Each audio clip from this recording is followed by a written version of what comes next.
de Claude au Grand Théâtre il n'y a pas très longtemps, ce printemps.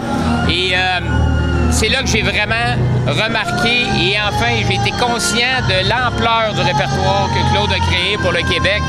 Ces chansons vont être chantées dans 100 ans encore. Je suis tellement... très touché parce que tu...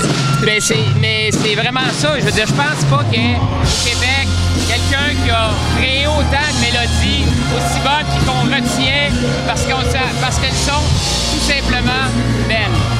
Merci beaucoup. Merci. C'est symbolique. D'abord, ça fait pas longtemps que je le sais, je l'ai su hier. Alors, c'est symbolique parce que je pense à Aznavour, à Vigneault, à Jean-Pierre Ferland. Et puis, c'est des gens que j'aime beaucoup. On se connaît. Alors, c'est honorifique, c'est touchant. Pour vous, le festival d'été, c'est quoi?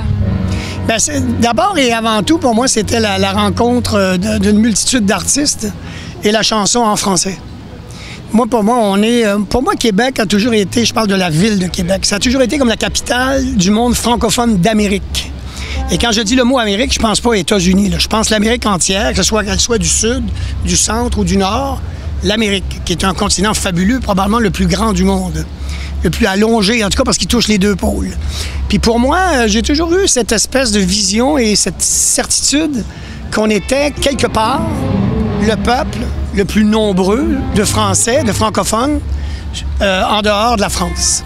Et puis pour moi, le Festival d'été de Québec, c'est de souligner tout ça. Puis c'est d'amener cette chanson. Puis ça, en tout cas, c'est l'image que je m'en fais et ma perception. Et puis quelque part, le miroir, pour moi, c'est un peu quelque chose qui reflète cette chanson française par des gens qui la font. Et oui, je suis ébloui de la recevoir, cette remarque et ce clin d'œil-là. Pour moi, c'est quelque chose de fabuleux.